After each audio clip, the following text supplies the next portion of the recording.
Nous allons lire ensemble dans le Nouveau Testament, d'abord dans l'Évangile selon Matthieu. Matthieu chapitre 21, à partir du verset 1er. Matthieu 21, à partir du verset 1er.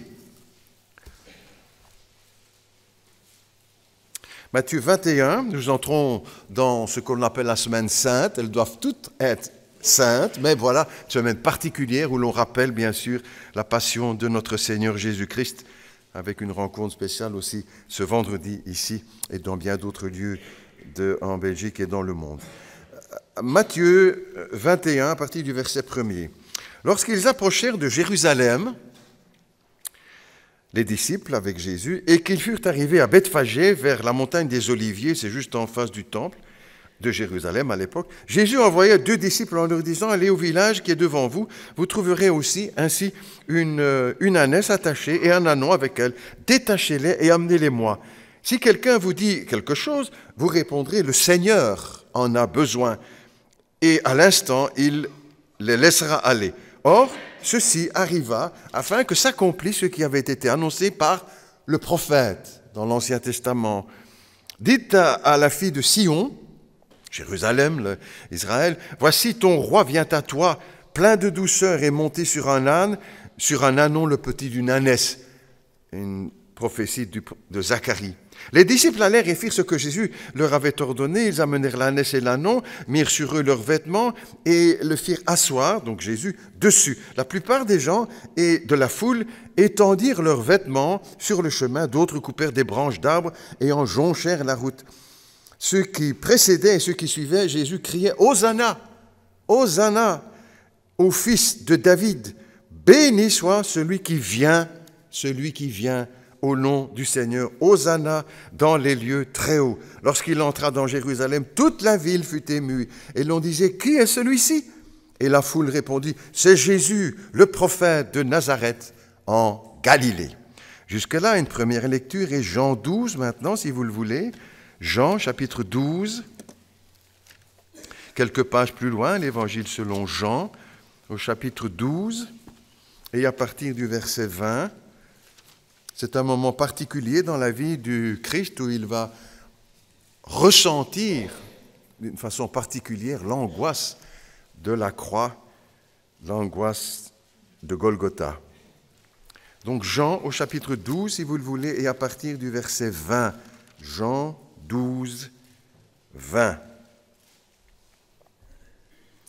Quelques Grecs du nombre de ceux qui étaient montés pour adorer pendant la fête s'adressèrent à Philippe de Bethsaïda en Galilée et lui dirent avec insistance « Seigneur, nous voudrions voir Jésus. » Et Philippe alla dire à André, puis André et Philippe le dirent à Jésus. Et Jésus leur répondit « L'heure est venue où le Fils de l'homme doit être glorifié. En vérité, je vous le dis, si le grain de blé qui est tombé en terre ne meurt, il reste seul. Mais s'il meurt, il porte beaucoup de fruits. Celui qui aime sa vie la perdra, et celui qui hait sa vie dans ce monde la conservera pour la vie éternelle. Si quelqu'un me sert, qu'il me suive, et là où je suis, là aussi sera mon serviteur. Et si quelqu'un me sert, le Père l'honorera. Verset 27. Maintenant, mon âme est troublée, et que dirais-je? Père, délivre-moi de cette heure, mais c'est pour cela que je suis venu jusqu'à cette heure. Père, glorifie ton nom. Et une voix vint du ciel, je l'ai glorifié et je le glorifierai encore. Jusque-là, les 2 textes que je vous propose pour ce matin. Il y a à peu près un mois, le grand rabbin de Belgique, Albert Guigui, a rencontré le pape au Vatican. Et à la question qui lui était posée, quelle est la différence entre juifs et chrétiens, il a répondu ceci, les dernières 48 heures de la vie de Jésus, en faisant allusion bien sûr à la mort de Jésus et à sa résurrection.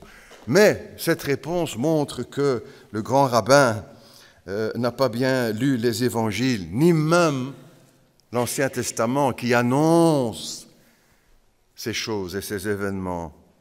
Ce ne sont pas les dernières 48 heures de la vie du Christ qui marquent la différence entre juifs et chrétiens, mais c'est toute la vie du Christ. Toute la vie du Christ. ce qu'il a fait, ce qu'il a dit, ses miracles, ce qu'il a enseigné, ce qu'il a montré à ses disciples, l'accomplissement en lui de toutes les prophéties.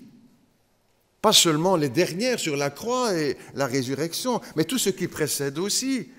Les miracles qu'il a accomplis, l'enseignement qu'il a donné, et les affirmations qu'il a osé prononcer. Jésus a dit qu'il venait du ciel, qu'il venait d'en haut, qu'il venait de Dieu. Ça aussi, c'est la différence. Ou encore qu'il avait vu Dieu. Ou encore que Dieu est son Père et qu'il est le Fils de Dieu. Et que ce que le Père fait, ce que Dieu fait, il le fait aussi. Lui, Jésus-Christ. Pas seulement les 48 dernières heures, mais toute sa vie. Il enseigne que ce que le Père fait, ce que Dieu fait, il le fait aussi. Il donne la vie, il pardonne les péchés, il ressuscite les morts, il est égal à Dieu, c'est Dieu qui l'a envoyé, c'est Dieu qui lui a remis tout jugement, et celui qui veut honorer Dieu doit honorer le Christ. Et beaucoup d'autres choses encore qui font la différence, bien sûr, pas seulement les dernières 48 heures du Christ. Et devant de telles affirmations que je viens d'énumérer, alors soit on est devant le plus grand malade mental que la terre ait jamais porté, ou alors le Christ est vraiment ce qu'il proclamait être. Et cela, c'est le choix que nous avons fait. L'autre option est inacceptable, même en dehors des milieux chrétiens. Nous, chrétiens, c'est cela que nous avons retenu pour notre vie, pour notre combat, notre espérance, notre assurance. Toujours aussi dans la tolérance, avec respect de l'autre, même s'il ne croit pas la même chose que nous. Toujours avec respect, sans aucune violence.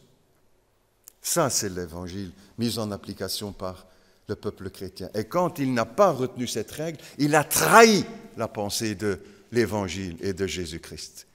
Toujours dans la tolérance, le respect, la douceur et sans violence.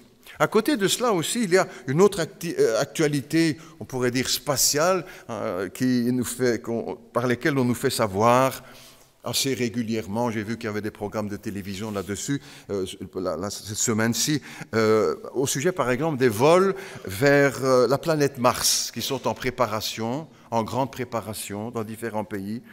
Des véhicules qui sont mis au point par la NASA pour pouvoir atterrir sur Mars, pour pouvoir rouler sur Mars, le petit chariot. Et puis pour envoyer des photos de Mars pour qu'on voit mieux là-bas ce qui se passe. Il y a 228 millions de kilomètres entre nous et la planète Mars. Et pour y arriver, il faudra, avec les matériels actuels, il faudra 7 années. Aller. Parce qu'il n'y a pas de retour prévu.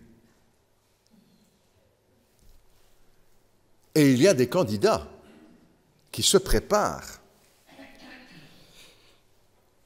On a passé aussi, je crois, dernièrement ici, ce film-là, Seul sur Mars. On met ça devant nos yeux, n'est-ce pas? Comme si c'était d'une importance capitale, les yeux tournés vers l'espace, vers Mars et d'autres planètes. D'autres exemples aussi, toujours dans cette actualité spatiale, on pourrait dire, les astrophysiciens qui ont découvert il y a quelque temps de nouvelles planètes, des exoplanètes, comme on appelle ça, en dehors de notre système solaire, en dehors de notre galaxie, des planètes qui pourraient être dans des conditions de vie semblables à la nôtre, mais qui sont hors portée. Donc ça ne sert à rien, quoi. On en découvrirait des millions, que tout ça reste inutile. Les hommes sont les regards tournés vers le ciel depuis l'aube de l'histoire de l'humanité, pour certains pour découvrir leur avenir, l'astrologie, d'autres pour y découvrir les origines, on va découvrir les origines de notre terre, de l'homme, etc. D'autres pour adorer, les peuples de l'Antiquité, peut-être encore maintenant, qui adorent les astres, les étoiles, les planètes, etc. Tout ça, c'est dans... Ou d'autres encore pour les étudier, qui font un travail. Et cette grande question qui taraude encore le cœur humain et dont on parle, sommes-nous seuls dans l'univers? Combien d'articles pas nécessairement que j'ai lu, mais des titres que j'ai vus dans les revues, vous aussi, ou des émissions qui traitent de ce sujet. Sommes-nous seuls dans l'univers? Il y a quelque temps encore, dans la revue Pour la science, la question était posée, comme seul dans l'univers, point d'interrogation, avec quelques réponses de savants, d'astrophysiciens, et entre autres l'astrophysicien Howard Smith de l'université de Cambridge, qui donne sa réponse avec d'autres chercheurs, d'autres savants. Oui, nous sommes seuls. Nous sommes seuls dans l'univers. On a parlé aussi, encore en regard de tout cela, de certains signaux sur la planète Mars, des traces de ruissellement, vous vous souvenez peut-être de ça, des ruissellements d'eau sur Mars. Tout ça, c'était de la chimère. Ce n'est pas les chrétiens ou nous qui pouvons dire, mais dans les milieux scientifiques, c'est ce qui a été reconnu, c'est du vent, ce sont des inventions. Tous les médias se sont plongés là-dessus, bien sûr. Il y a de l'eau sur Mars, donc il y aurait la vie. Et puis tout ça, on a fait grand bruit autour de tout ça, mais on n'a presque rien dit ensuite pour nous dire on s'est trompé, on a été trop vite. Ce ne sont pas des traces d'eau sur Mars. Et quelqu'un dira, mais pasteur, où est-ce que vous parlez de tout cela? Mais parce que la Bible, elle nous fait faire le chemin inverse. Les hommes veulent regarder là-haut pour comprendre, pour découvrir, pour savoir. Et la Bible, elle, fait le chemin inverse. Elle nous parle du Dieu qui se préoccupe de notre planète, qui se préoccupe des hommes, qui se préoccupe de nous, de toi, de chacun, de tout être humain. La Bible nous dit que Dieu a les regards sur les pas de chacun. Il fait le chemin inverse. C'est lui qui vient vers nous, qui se préoccupe de nous, qui veut nous aider, nous accompagner, nous sauver, nous bénir. Mais ce n'est pas seulement les regards du Seigneur qui sont sur la terre, c'est aussi sur cette planète qu'il est venu. La Bible ne parle pas d'une autre planète où Dieu serait allé faire une petite promenade. Non, ici il est venu dans la personne de Jésus-Christ. C'est le titre que j'ai donné à la prédication « Quand Dieu vint sur la terre ». Et pourquoi est-il venu? Quelles sont les raisons de sa venue? Quand j'étais jeune, j'allais à Châtelet, j'étais encore chez mes parents, chez le kiné, pour mon dos.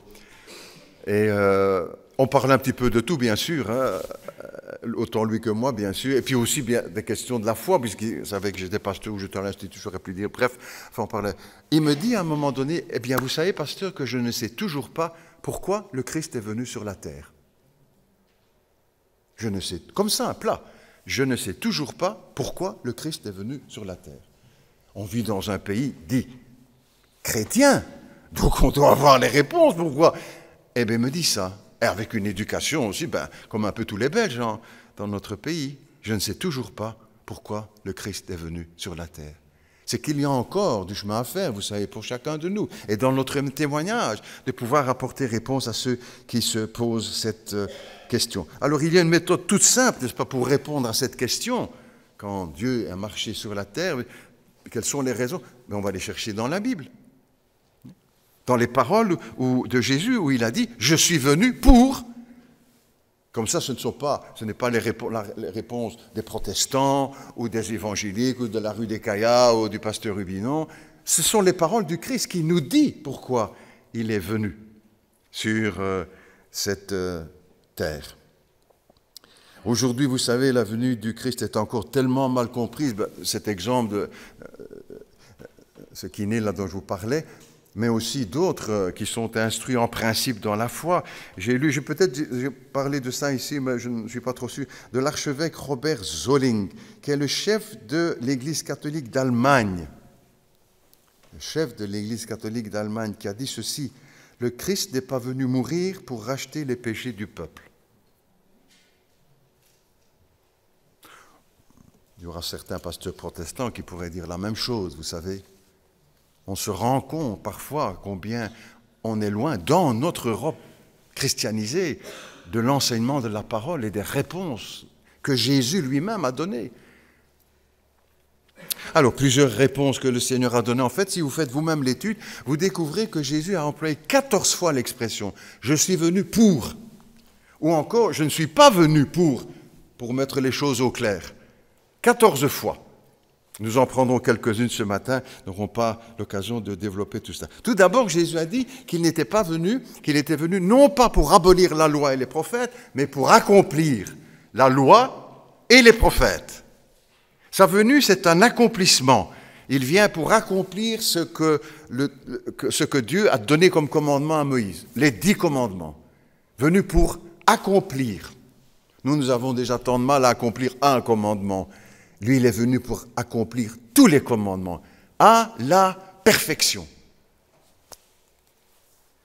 Il vient non pas pour effacer, pour gommer l'Ancien Testament, pour renverser la loi, et peut-être qu'il dit ces paroles parce que certains pensaient qu'il allait venir tout bousculer, comme un révolutionnaire. Il renverse tout et ça passe qu'ils vont mettre après. Il ne vient pas comme un révolutionnaire, Jésus. Au contraire, il vient dans la continuité de l'Ancien Testament. Il vient pour accomplir, réaliser ce qui a été annoncé, entre autres les commandements, et puis aussi les prophéties, accomplir la loi et les prophètes. C'est-à-dire que Jésus est dans le prolongement. Parfois on entend dire l'Ancien Testament, c'est pas le même que le Nouveau, hein, ou le Dieu de l'Ancien, c'est pas le même que le Nouveau. C'est le même. C'est le même. Ce n'est pas dans la rupture que Jésus va venir, mais au contraire dans le prolongement de ce qui a été écrit. C'est la loi de Dieu, c'est la parole de Dieu. Le Christ ne vient pas pour l'abolir. Ça veut dire que c'est toujours bon pour nous aussi, les 10 commandements, et pas seulement les 10, mais les autres. Il est venu pour accomplir. Et il s'attend aussi à ce que nous marchions dans cette voie-là, de tout notre cœur, même si on n'y arrive pas toujours. Si on est tombé, on se relève et on repart. Lui n'est jamais tombé. Il est l'exemple parfait que nous pouvons suivre. Personne d'autre au monde n'a accompli les commandements. Je suis venu non pas pour abolir, mais pour accomplir. Et puis pour accomplir au sujet des prophéties, la loi, les commandements, mais aussi les prophéties. Et il y a des dizaines de prophéties que le Seigneur a accomplies lorsqu'il est venu, lorsque Dieu vint sur la terre. On vient de lire entre autres cette entrée à Jérusalem, comme le prophète Zacharie l'avait annoncé, monter sur un âne, le petit d'un ânon, etc. Aujourd'hui, certains veulent spiritualiser toutes ces prophéties, n'est-ce pas? Pas les prendre à la lettre, oh là là, surtout pas. Il n'y a que les évangéliques qui font ça. Eh ben, on en fait partie. Parce que quand on regarde comment les prophéties de l'Ancien Testament sont accomplies, elles se sont accomplies à la lettre. Ce n'était pas seulement symbolique, l'âne et l'ânesse. C'était bien un âne et un petit de l'ânesse sur lequel Jésus s'est assis. Et les mêmes prophéties plus tard qui concernent Jérusalem, c'est aussi à comprendre littéralement et pas d'une façon symbolique. Il est venu pour accomplir. Et le mot qui est employé, c'est le mot remplir. Il est venu remplir les prophéties. Et pas pour effacer, pour gommer ce qui avait été annoncé. Deuxièmement, Jésus a dit, dans les 14 textes, qu'il est venu pour rendre témoignage à la vérité, pour dire la vérité. On connaît le texte, je suis la vérité, a dit Jésus, mais ce n'est pas seulement une déclaration, c'est aussi une démonstration dans son enseignement. Il a dit la vérité. Nous sommes tous concernés par la vérité. Et certains ont prétendu la donner aux nations, aux peuples. Pendant le règne du communisme, pendant 70 ans en URSS, le journal officiel s'appelait la Pravda. La Pravda, je ne suis pas spécialiste en russe, mais ça veut dire la vérité. Mais tous les Russes savaient qu'il y avait tout dans ce journal, sauf la vérité. Aussi, encore un peu plus près de nous, il y a plusieurs années, il est décédé maintenant, Herbert Armstrong a fondé une secte qu'il avait appelée la pure vérité. Peut-être certains se souviennent de cela depuis qu'il est décédé. Voilà, ça s'est éteint, tout ça. Et il avait une revue, qu'il distribuait un petit peu, qui s'appelait aussi la pure vérité. En fait, c'était du pur mensonge. Surtout, écoute bien, surtout quand il a expliqué que Dieu lui avait dit d'épouser sa jeune secrétaire de 30 ans alors que lui en avait 90. Du vrai ce que je vous dis, n'est-ce pas, dans les textes, hein, je ne force pas. Pur mensonge. Aujourd'hui, la recherche de la vérité se prolonge. Bien sûr, les savants du monde entier recherchent la vérité. On a parlé ici tout dernièrement de la mort du savant handicapé Stephen Hawking, en fait, qui cherchait la vérité sur l'origine du monde. Il aurait voulu découvrir la synthèse qui pourrait expliquer tout l'univers. Il cherchait la vérité. Les philosophes cherchent la vérité, eux aussi. La question de Pilate à Jésus revient sur ce thème-là, quand Pilate va dire « Mais qu'est-ce que c'est la vérité ?» Qu'est-ce que la vérité ? Mais Jésus avait déjà donné la réponse bien avant la question de Pilate. Jésus a dit « Je suis la vérité ». La vérité, c'est une personne, la personne de Jésus. Ça, c'est ce qu'il a dit.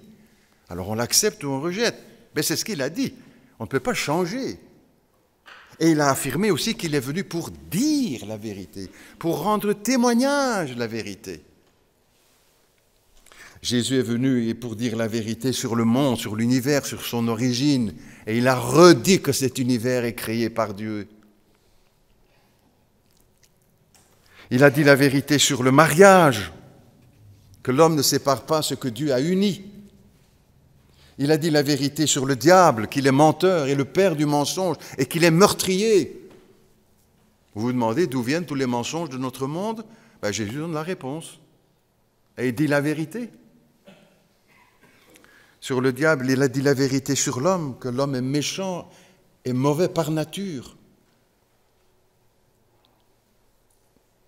Tous nous sommes blessés aussi en entendant ça, même en étant chrétiens. Parce qu'il arrive bien souvent que nous nous croyons meilleurs que nous le sommes, et parfois presque parfaits. Jésus a dit, nous sommes méchants, notre cœur est méchant et tortueux, disait déjà le prophète Jérémie. C'est du cœur de l'homme, a dit Jésus, que viennent la haine, la calomnie, les meurtres, les jalousies, etc., etc. Il a dit la vérité, c'est vrai ce qu'il a dit, sur moi. Ça c'est moi aussi, hein, et c'est vous. C'est nous. Ah, moi je suis converti, pasteur, depuis longtemps, oui, mais notre cœur porte encore toujours les traces de cette maladie que la Bible appelle le péché. C'est ce que Jésus a dit. Il a dit la vérité sur vous, sur moi.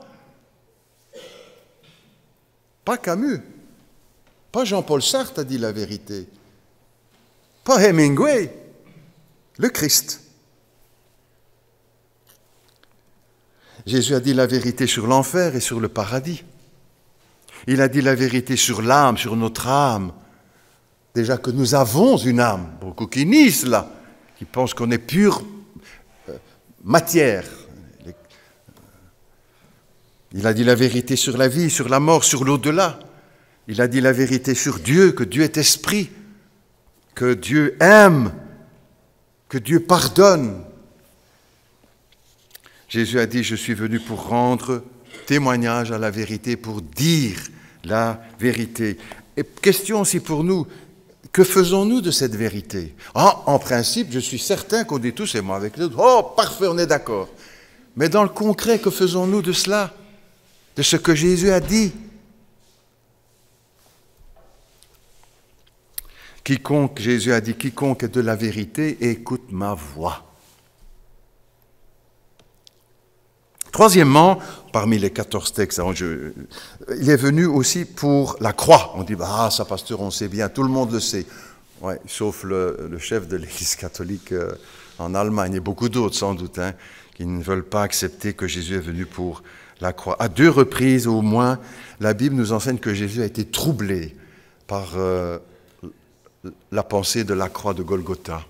Peut-être à d'autres moments, en tout cas, la parole nous révèle 2 de ces moments. En Gethsémanée, Père, s'il est possible que cette coupe s'éloigne de moi, s'il y a moyen d'échapper à Golgotha, à la crucifixion, à l'horreur de la croix, non pas toutefois ce que je veux, mais ce que tu veux. Et puis aussi dans le texte de Jean 12 que nous avons lu, maintenant mon âme est troublée, dit Jésus. La mort à Golgotha, son sacrifice l'a troublé. Maintenant, mon âme est troublée, et que dirais-je? Père, délivre-moi de cette heure. Délivre-moi de Golgotha, délivre-moi du calvaire. Et que dirais-je? Père, délivre-moi de cette heure, mais c'est pour cela que je suis venu jusqu'à ce jour. Que je suis venu. Pourquoi? Pour Golgotha. Ce n'est pas un accident de parcours, Golgotha, dans la vie du Christ. Ce n'est pas les éléments qui lui ont échappé, qu'il n'a plus su contrôler, boum, il s'est retrouvé à la croix. Certains pensent que c'est comme ça que ça s'est passé. Hein? La Bible nous dit non. Déjà avant, ces choses ont été annoncées.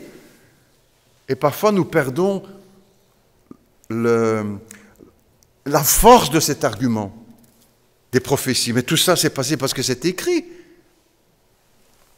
Avant les événements, pas après. Il monte vers Golgotha, c'est l'heure de la croix. C'est ce qui trouble son cœur. Il y a quelques années, j'avais remarqué la publicité du film de Stanley Kubrick sur la guerre du Vietnam, Full Metal Jacket. Donc c'est le gilet pare-balles. De la fiche de publicité, il y avait la tête d'un soldat américain avec le drapeau et l'inscription que le soldat avait lui-même, « Born to kill », né pour tuer. En paraphrase ça, en opposé bien sûr, on pourrait mettre sur le berceau du Christ à Bethléem, « né pour mourir ». Born to die. C'est le plan de Dieu. Il est venu pour cela. Il est venu pour mourir. Nous allons aussi nous aboutir sur ce chemin-là, mais pas de la même manière. Lui, c'était le but de sa vie. L'objectif pour lequel il était présent, il venait pour régler la plus grande crise que le monde ait jamais connue, la crise du péché. Né pour mourir. Quatrièmement encore, Jésus est venu pour appeler les pécheurs à la repentance. Jésus est venu pour appeler. Et l'Église, les chrétiens, ce sont ceux qui ont répondu à l'appel de Christ. Et pas seulement ceux qui sont protestants, qui connaissent Jean 3,16 par cœur, qui ont leur Bible en dessous du bras, pas ça, qui viennent au culte. C'est ceux qui ont été appelés par Jésus-Christ et qui ont répondu à l'appel de Christ. C'est ça, l'Église dans le monde, ou les chrétiens, ou le christianisme. Ce n'est pas seulement une forme de langage. Et on parle aujourd'hui des lanceurs d'alerte. Pour certains qui sont en prison d'ailleurs, parce qu'ils ont alerté des dangers de ceci, de cela. Jésus est un lanceur d'appel. Il appelle. Et si nous sommes venus à Jésus-Christ, c'est parce qu'un jour, nous avons ressenti son appel. Nous n'avons pas vu le ciel s'ouvrir et la terre trembler en disant « ça y est, il m'appelle ». Non, mais au travers d'une prédication, d'une lecture de la Bible, d'un moment avec nos parents dans la chambre ou dans un camp avec un moniteur ou avec un moniteur d'école du dimanche qui nous a amenés à Jésus à entendre l'appel du Christ, lanceur d'appel. Jésus a dit qu'il est venu pour appeler. Et cette parole reste vraie aujourd'hui. Et j'espère aussi qu'au travers de ce que nous partageons dans la parole de Dieu, que plusieurs entendent aussi l'appel de Dieu. L'appel de Jésus-Christ, il vient pour cela. Et chaque fois que la parole vient vers nous, c'est aussi le Christ qui nous lance l'appel. L'appel pour la conversion, un appel pour nous consacrer, un appel pour nous faire baptiser, un appel pour nous engager dans un ministère. Jésus a dit, je suis venu pour appeler. C'est un lanceur d'appel. Et aujourd'hui encore, dans le monde entier, et j'espère aussi dans notre Église, que certains répondent à l'appel de Christ pour telle ou telle ou telle ou telle ou telle chose. Et peut-être la toute première pour venir à la repentance Dans la même ligne, Jésus est venu, d'autres textes disent qu'il n'est pas venu appeler des justes, mais des pécheurs. Pour tous ceux qui se croient justes, propres, en ordre, qui n'ont jamais fait de mal à personne, qui ne feraient pas de mal à une mouche, etc. On connaît ces expressions en Belgique. Jésus ne peut rien faire pour les propres justes. Il ne peut rien faire. Il faut savoir reconnaître que nous sommes pécheurs.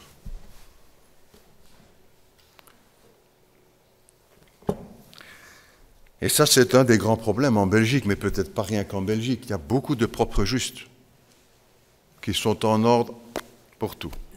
Et puis tu entends comment les choses se passent dans notre pays. Bien des amis parlent avec moi en disant les choses qui se disent sur les réseaux sociaux. Une boue inimaginable. Mais on fait de mal à personne, hein? Même pas une mouche. Mais on crache du venin là sur ces réseaux sociaux.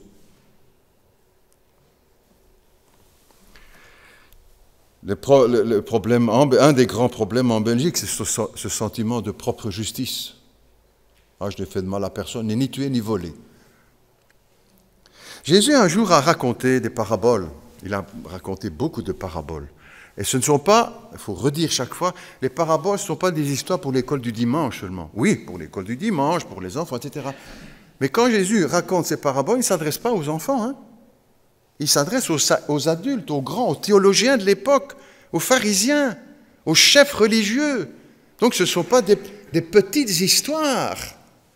Et si tu prends la peine de faire une étude sur les prophéties et les paraboles, tu verras la profondeur aussi des sujets que Jésus aborde dans ces petites histoires de paraboles. 2 hommes montent au temple, dit Jésus. Et il précise aussi, le texte nous dit qu'il raconte cette parabole en vue de certaines personnes se persuadant qu'elles sont justes. Tu vois l'expression, se persuadant, ils savent que c'est pas, mais on se persuade que quand même on n'a rien à se reprocher. Et Jésus raconte cette petite histoire. 2 hommes montent au temple. L'un est pharisien, religieux, et l'autre est publicain. C'était ceux qui travaillaient avec les Romains pour taxer le peuple. Et le premier, le pharisien, debout, c'est ce que Jésus dit, debout, priait ainsi en lui-même, « Ô Dieu, je te loue de ce que je ne suis pas comme le reste des hommes qui sont ravisseurs, injustes ou adultères, ou comme ce publicain, ce collecteur d'impôts. Moi, je jeûne 2 fois à la semaine, je donne la dîme de tous mes revenus. »